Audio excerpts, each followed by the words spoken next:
At the end of 2024, in my first year, I collected 2.8 million in the space of 18 months. I started closing people that told me 5 minutes ago, Joe, I am not doing this. People were literally telling me no, and I had a human conversation with them. And then 5 minutes later, they're just like, fuck it, Joe, I'm in, I'm gonna do it. Before I was working with you, it was more like I was just going by the script and have the same conversation every single time. And you realize that everybody's different, everybody's had different life experiences, and so you need to speak to each person completely differently. If you're not sure because of the experience that you've had with other people, just look at what that person is doing with you. Just think about it, like, do they really care this much? When I tell Emma, oh, I messed up on this little thing, the same thing that you would do for yourself, it's like the same thing that you do for your students. It's like you are not going to sleep until you make sure that person is going to get it right the next time, and you actually care about your students succeeding. If you want to get to that next level version of yourself, then you're going to have to do something that 99.9% of people are not willing to do, which is just to step into a new identity. And the reason that you are where you are right now is because you've been operating from your current mindset. And so you need to change your mindset in order to change your actions. So take the leap, and we'll see you on the inside. Okay, fantastic. So, why don't you start off by explaining to us, who you are, what you do, what you sell, all that great stuff. Yeah, so last year, well, the end of 2024, I got into closing, and I've been in sales for like 5 years, cold calling, like in office, but I got into high ticket at the end of 2024. And in my first year, I collected 2.8 million in cash collected, which is pretty awesome. Say that one more time for everyone. How much did you collect? 2.8 million in 2.8 million in year in the one. space of about 11, oh no, in the space of 18 months. So yeah, like a year and a half. Okay. And what was in that year? Like, what was like the top month? Like, what was the biggest month that you had there? It was like 27K. Yeah, US. 27K. Okay. And like at that point, like you were like, you decided to like invest in like sales training. Like, I guess I'm really curious. Like, for a lot of reps, they'd be like, oh, like I'm fine. Like, I don't need that. Like, what made you actually decide to invest in yourself there? Oh, I just like, I understand that I don't have the answers, and I need to spend time with people who are on that level that I want to achieve in order to understand their mindset to get to that level. Like I can't get where I want to go without surrounding myself with people who have already gotten there. It's just Yeah. how yeah. And so, like, before we actually started working together, what would you say were like some of the biggest challenges, biggest struggles that you were facing on your calls? It's just like following what the gurus tell you to say and using word Heavy tracks. is the head that wears the crown. Yeah. Yeah. Like you say something and the prospect's just like, man, I've heard that like on the last 5 sales calls that I've been on, where it's like the approach that you take is actually helping them to see it in a way to helping them overcome like a mental blockage by using like past experiences where they've previously overcome that mental blockage, and like actually relating it to their real life experiences as opposed to just using some reframe that has no relevance to their life, actually using an analogy that kind of goes back to a Yeah. real life experience and make them realize they've actually made this step before. We just need to bring them back to that time where they've already made that step and kind of relate it to this and help them see that when they made that step before, they actually got what they wanted, their desired outcome. And it's the same thing here. And that's just like a really big shift that I think you helped me make that got me to where I got to. And so, like, when you like made that shift, right? When it's like you stopped relying on, say, more of like those like word tracks, those reframes that everyone loves to throw around on Instagram. What difference did you actually find in terms of like what were like the results? Like, what did you see there? It's just like I started closing people that told me 5 minutes ago, Joe, I am not doing this. Like Those are the best, right? yeah, like people like Grant Cardone and all of these people, they're online and they're like, if somebody says no, it's a no. You need to get more no's to get to a yes. And then it's like when I started working with you, people were literally telling me no, and then I was just super chill. I was like, okay, and then I just like had a human conversation with them, and then 5 minutes later, they're just like, fuck it, Jam, I'm in. I'm gonna do it. And so for you, like, with that being said, like, what did you feel like was that in terms of like your discovery, being able to actually like create depth, like find like these like limiting beliefs, these mental blocks? Or do you feel like it was more of like the objection handling that you were stuck, or a combination of both? Because in the discovery before I was working with you, it was more like I was just going by the script and kind of just trying to say have the same conversation every single time. Yeah. Then you realize that everybody's different, everybody's had different life experiences, and so you need to speak to each person completely differently. And also really understanding which part of the call is gonna persuade the person the most. Like for some people, it's gonna make more sense. It's more of an opportunity to go heavy on the cost of inaction. For some people, it's gonna drive them more to go down the route of pain. I'm really just focusing on those points that are gonna drive that specific person the most based on what you found out about them in the North Star. So I think that's definitely a big thing. No, for sure. And like, I guess like I'm curious, right? Because I mean, the big thing is like there's a million and one sales coaches out there, right? It seems to be everyone wants to be a coach these days. What really resonated with me and my style that made you want to work? I would say, guys, Emma is like with all due respect, you're like a sales psychopath. You're a sales psychopath, Emma. Like I hopped on the call with you, and I think there was one time where you jumped in on your phone, or maybe it was on your laptop, but I could just see like there was post-it notes stuck everywhere in your house, like on the background, in the kitchen, in the fucking bathroom. Like that was crazy. And it made me realize like, oh shit, there's actually someone else who's like as crazy as me. And is like dedicating their life to this on a whole nother level. Like, guys, Emma is thinking about this shit all the time, all the fucking time, you know? Yeah. Crazy. Yeah, I think that's definitely very fair to say. Is it's very obsessive to me. But when you love something, it's very easy, right? It doesn't feel like work. Like we're here talking on like a Sunday when most people, of course, there's nothing wrong with that. Taking the day, enjoying things. But it's like when this is what you enjoy, like it's very easy to do that. And something that I do see when a lot of people come to me is it's like they've already invested in sales training programs, right? And so they're a bit on the fence about like, oh, like what difference is this actually like going to make? What would you say to someone that like is on the fence at the moment? I would say, would you say they're on the fence because of like bad experiences in the past? Yeah, say like they've not necessarily bad experiences, but it's like say they've already like invested in themselves, like, heavily like into their sales training program. They're like, what difference is like, another sales coach going to make? Like, is this really going to work for me? Just a little bit of that like uncertainty is like, what would you say to that person that is considering, but just isn't sure? I would just say, like, if you're not sure because of the experience that you've had with other people, it's like just look at what that person is doing with you and just think about it. Like, do they really care this much? Like, this is an Easter Sunday, and this is what Emma wants to do with her day, and it's like she lives for this shit, And if you have a bad experience, you can take that and you can use it to upgrade your preference, But if that person isn't, checking in on you and actually caring that you're getting that result, like when I tell Emma, like she works really, really hard to make sure that I get the best result. And so when I tell Emma, oh, I messed up on this little thing, it's the same thing as if she, like back in the day, Emma, if you didn't handle like an objection properly, I'm sure you wouldn't really be able to sleep until you like figured out exactly how you could like handle it the next time. The same thing that you would do for yourself is like, it's like the same thing that you do for your students. It's like you are not going to sleep until you make sure that that person is going to get it right the next time,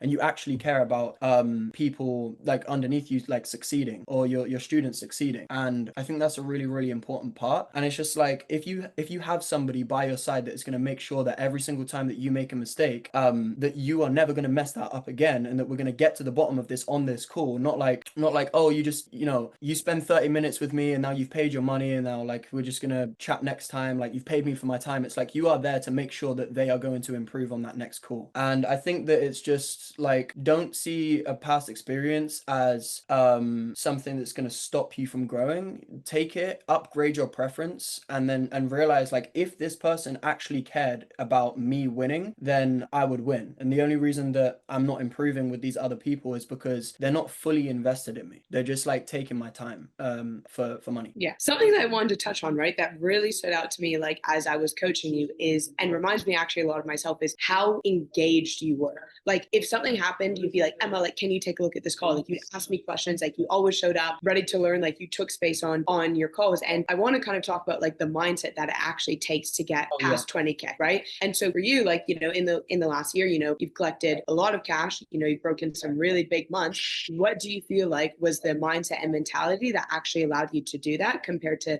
some other people that, just aren't there yet? It's insane to me when I get on like a group coaching call and other people aren't asking as many questions, and I'm just there like, I want to ask all of the questions, like I'm desperate to ask as many questions as possible, because this is a time that this is an opportunity for me to upgrade my knowledge. And yeah, people are always, from the outside, people are like, oh, it's group calls, I'm not going to get as much attention. But like, when you hop on the group calls, you need to be the person that is asking the most questions. And also it comes back to, if I get something wrong, I cannot sleep until I make sure I know how to handle it that next time. Yeah. And if you don't have somebody like Emma in your corner, then you're not going to know how to handle it next time, because Emma has literally put on all of these crazy post-it notes on her wall, and she's figured out how to handle pretty much every single situation that you could ever imagine. So she's like a bank of knowledge that you just have in your pocket, and it ensures that you will know how to handle that situation perfectly next time. Something you And said there that's actually like really interesting, right? Is when you talk about, group coaching and like people actually needing to engage and not just be like a wallflower, is a belief I see a lot of reps have, especially, when they get a little further along in career. Like, you didn't come to me like as a complete beginner, like by any means, right? Is they think that they need that one-to-one. What about that? Like, what about like the group coaching? Do you feel like you still like got the benefit from, like, rather than just getting the one-to-ones? well, it's like what I said before. You make a mistake, and the whole purpose of coaching is to make sure that next time it pops up, you don't make the same mistake again. Now, just because there's other people in the calls doesn't mean that Emma is not going to literally sit there with you until you are 100% confident the next time you come across that situation, you know exactly what to do, and literally role play with you on that group coaching call until you get it perfectly. And then you have the call recording so that you can go back to it. It's not like you just got halfway through the role play and then she's like, oh, we need to spend some time with other people. It's like, she will make sure that you're the person asking the question, you made that mistake, that you're not going to mess it up again next time. And you're going to literally have, by the end of that call, you are going to have a call recording of you role playing it and playing out that scenario perfectly, that you can always refer back to. What more do you need than that, Very Like, well said. Very, very, very well said. I guess for people that are, kind of hovering around, say, under 10K, right? Which is like a very common place where a lot of reps stay quite a period of time. What advice would you give to those people that are wanting to break past 20K? Well, talk to Emma about your offer and the leads, because I hear a lot of people saying, don't blame the leads, don't blame the offer. Sometimes it is the leads and the offer. Just make sure with Emma that your offer and the leads that you're getting are actually going to allow you to get past 10K. But then after that, it's all just about skill and making sure that, I'm going to sound like a broken record, just making sure that you don't make the same mistakes again. But then it's more than just the skill. It's more than just the talk tracks. It's more than just the reframes. In fact, I would rather focus on like my intentions than any of these tactics. It's like when I'm closing deals, and I'm taking like 10-15 calls a day, 10 to 14 calls a day. Like, I literally wake up in the morning, go outside, grab a coffee, and then I come home and I play, like, it's gonna sound crazy, but I play like superhero music, right? In the Yeah. bathroom. I look at myself in the mirror and I have this little thing that I read out. It's like, I'm a mindset coach. I help people to find unrealized pain and then coach them through making the biggest decision of their life that's going to get them to their desired outcome.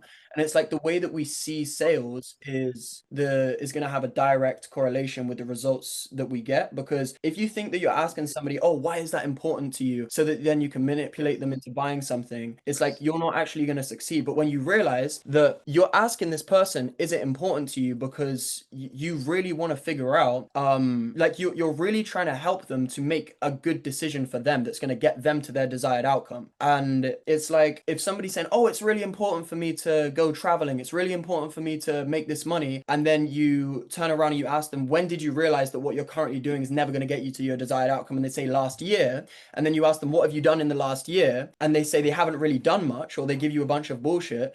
it's like, well, it's not important enough to you then, you know? Yeah. And then you need to you need to have the moral like responsibility to actually help this person by coaching them through taking ownership over the fact that it hasn't been important enough to them, and getting them to make a Yeah. mental commitment, Just not yeah. to sell them. Because, and I always take this approach on the call, it's like in the ownership section, I don't give a shit if they buy or not. I want them to make a mental shift right then and there. I want them to make a That commitment is to that is, I think, the most powerful fucking thing that like you just said, right? Is it's like you don't care whether they buy or not. And the second that you actually have that level of detachment of like, look, either way, like I'm good. Like yeah. this is your life, like your decision. Like I'm just simply showing you the mindsets, the habits, the belief systems that you have. If you want to get to point B and you're currently at point A, if that way of thinking is keeping you here, do you want to change that behavior? Yeah. It's not my job to actually make that decision for you. And the second that you actually detach from the outcome, that is when like you start slamming deals in. And even like subconsciously, what you're talking about here, like when you're like, you know, you listen to this music, is you're talking about state. You're talking about state and energy, which is like so important because your state enters the room before you do. And you can say all the right things, but if your intentions are like, oh, I'm only asking these questions because I want to dig for pain so they can buy, they're going to go like off your intentions and your state. And even like when you're first talking there about, you know, just touching back a moment ago, like on offers and stuff, is this is where people, when they set goals, when they, you know, they want to break past 20K a month, is there's a lack of accountability that I see. And it's just like this hope, this like, oh, I hope I'm going to get to 20K rather than actually having like a clear action plan to get there. So number one is looking at your offer, like have you actually dialed in as much as possible? Because it's like if you're selling a 3K offer and your close rate's like 60-70%, you're going to have to, and you're going to know how many calls you actually have to take to do that. So I always work backwards. It's like if I want to make 20K, okay, my show rate's this, my close rate's this. What do I need? How many calls do I then need to take with this close rate to make that money? And I just think a lot of reps just don't do that math and just operate on this like hope system. But I also think that them just blaming offers and blaming leads is the reason why they're stuck, because at the end of the day, everything always comes back to it being our fault and us figuring out what the actions are to get to where we need to. Yeah, I think that in the start, make sure that the offer is optimized for you to make the money you want to make. Reverse engineer all of the numbers. And then once you know that you're in the right place, forget about all of that shit. Like never blame a lead ever, you know? Yes, It's absolutely fire. Absolutely fire, Joe. Any last words? Anything that you want to say? Anything else? Yeah, it's the same thing that I say to people on calls. It's like if you want to get to that next level version of yourself, then you're gonna have to do something that 99.9% of people are not willing to do, which is just to step into a new identity. And the reason that you are where you are right now is because you've been operating from your current mindset, and so you need to change your mindset in order to change your actions. And I would say like working with Emma is like one of the biggest actions that's had like, well, one of the actions that's had like the biggest impact on my results. And if I didn't know Emma, I probably wouldn't have gotten to the point that I'm at right now. So I would say just get off of the fence, get out of the information mode and just get into the action mode, take that leap. And it's like it's the biggest return on investment I've ever seen in my entire life. Education is the biggest return on investment I've ever seen. So take the leap and we'll see you on the inside. Alrighty. Thank you very much, Joe. All good.